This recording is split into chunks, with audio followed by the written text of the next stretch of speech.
Good morning. Welcome to Wake Up with the Early Nerd Live. I'm Steve, your host, the Early Nerd. And as always, I'm talking quietly because if we wake up Mrs. Early Nerd, then we're all in trouble.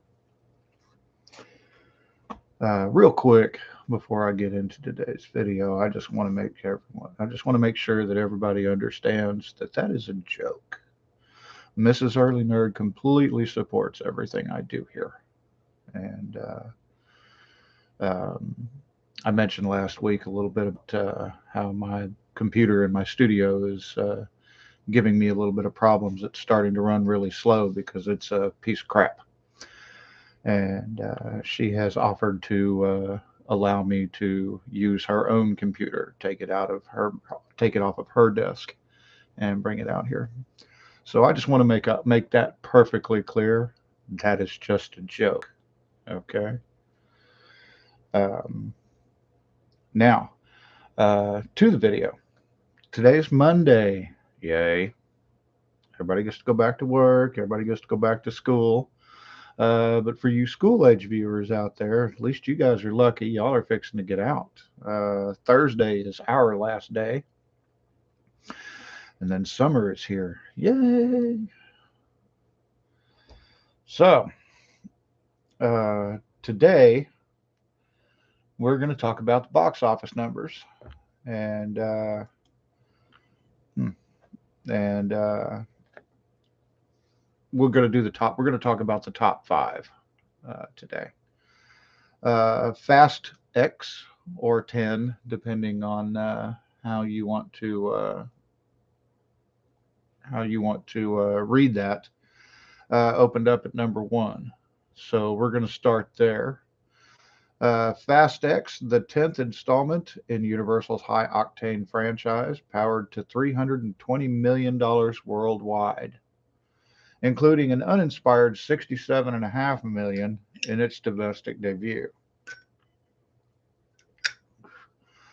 It's it's yeah, excuse me. It secured the second biggest global opening weekend of the year, following another Universal title, the Super Mario Brothers movie, where it scored 377 million on its opening weekend. Even though Fast X arrived on a higher end of projections, the action adventure saga has been experiencing diminishing returns in North America in terms of opening weekend ticket sales.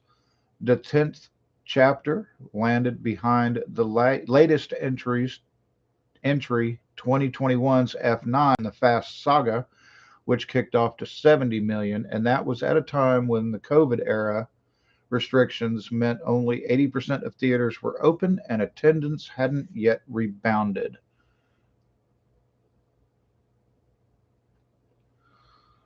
Pre-pandemic Fast installments were far bigger in their starts, including 2017's The Fate of the Furious, which debuted at 98 million, 2015's Furious 7, a series high $148 million debut, and 2013's Fast and Furious 6 at a $97 million debut.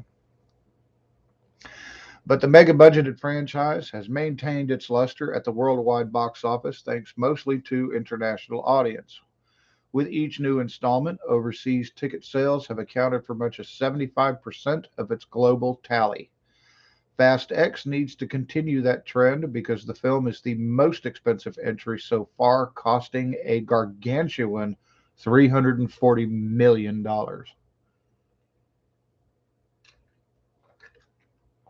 Mm.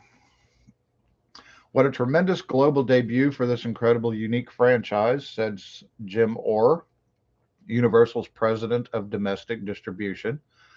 Audiences were revved up to see their beloved Fast family back in theaters with all the spectacular action and familial themes that resonate so well across the globe.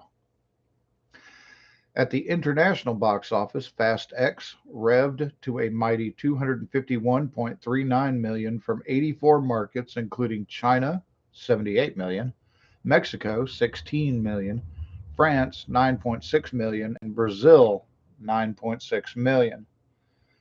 Foreign box office is the series' strength, says David A. Gross, who runs the movie consulting firm Franchise Entertainment Research. These stories of good guys versus bad guys are understood everywhere around the world. This is excellent business for the genre with outstanding international appeal. Directed by Louis Leterrier, Fast X follows Vin Diesel's street racer Dom Toretto and crew as they confront a lethal opponent. In the process, they engage in many death and gravity defying stunts. Critics and audiences were mixed on the film, which landed a B plus cinema score and holds a 54% on Rotten Tomatoes. It helps, though, that there is not a ton of direct competition on the horizon except for Sony's Spider Man Across the Spider Verse, which opens in June. Elsewhere, a series of holdovers filled out box office charts. In a distant second place, Disney's Guardians of the Galaxy Volume 3 added 32.8 million in its third weekend of release, a decline of just 47%, which is good. That's an impressive hold for Marvel's superhero adventure in the wake of Fast X, which appeals to a similar demographic of younger males. So far, Volume 3 has collected $267 million domestically and $659 million worldwide. It has a ways to go to catch up to the franchise predecessors, 2014's Guardians of the Galaxy, which netted $773 million, and 2017's Guardians of the Galaxy Volume 2, which brought in $863 million. The Super Mario Bros. Movie took the number 3 spot with $9.7 million, bringing its North American tally to $549 million. It's still the biggest movie of the year with $1.248 billion and crossed The Incredibles 2, which brought in $1.243 billion to become the third highest grossing animated movie ever.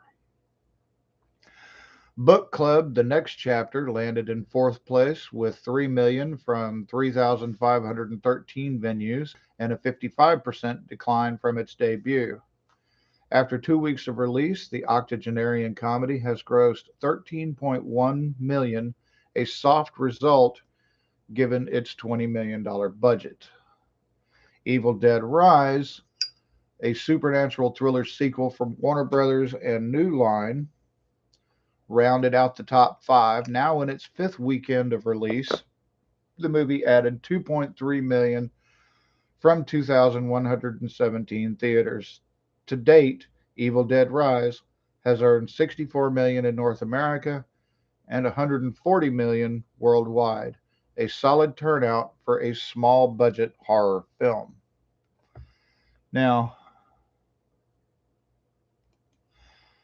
I've never actually watched any of the Fast and Furious movies. They're just not my style. But if you like them, great. More power to you. So I haven't read any of the reviews on it. I don't know how good it is. But like I said, I mean, it's not like I'm going to watch it anyway.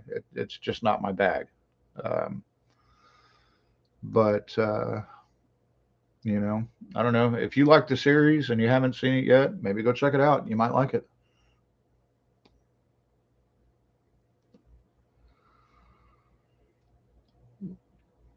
I did like Guardians of the Galaxy. It was okay. Um, it was all right. I liked it. Uh, I loved Super Mario Brothers. Personally, I thought that was a great movie. I watched it twice. That's how good I thought it was. So, um, but those are the box office numbers for this weekend, at least for the top 5. I'm not going to bother with trying to go through a whole list of what's out there and how much money it's made. I mean, it's really only the top 5 that counts, in my opinion, because That's you can get enough of an idea on who's going to the movies just from those, you know. But I'm glad that Fast X is doing at least decently. It shows confidence in in movies now, and that's a good thing. For the most part, we do need good movies. Um, there's too much garbage coming out of certain studios lately, and even the streaming services are a lot of some of what's coming out. I'm not going to say a lot. That was misspoke, but even some of their content is just garbage. Um, so, and with the writer's strike going on, I don't know what's going to come. I don't know what we're going to do, soon, unless they come to some kind of agreement. But, you know, I mean, I'm not going to disparage any of the writers, but if the studios are putting out garbage, then it's got to come from somewhere. Okay. Um, Now I understand uh, that when you're a writer, because I write myself, I write D&D Adventures. I'm also currently writing a book. I've already talked about this. Um, I understand that when you're a writer and you write something and you turn it in to a studio, a publisher, and whatnot, they make suggestions to change things, and I understand that. So maybe so hopefully out of this will come some kind of change to where we can get better stuff, really. Because a lot of what we've been getting has just been garbage. You know, I I haven't watched a decent movie, I don't think. Well, I mean, okay, excluding Guardians of the Galaxy and of course Super Mario Brothers.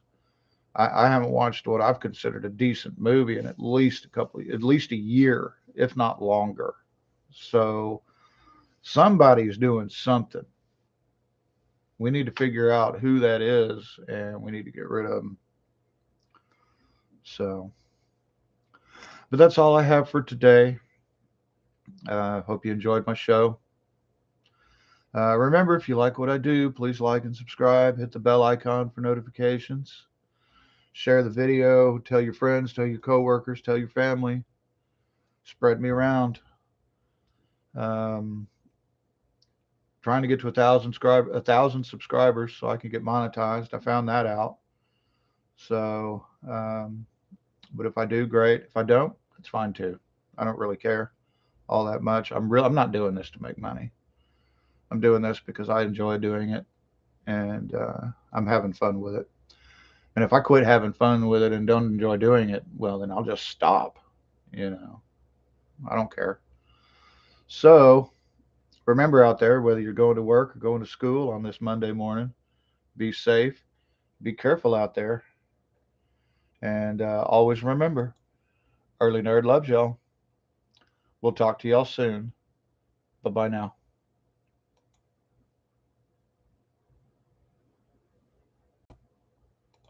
Oops. Hmm. Aha.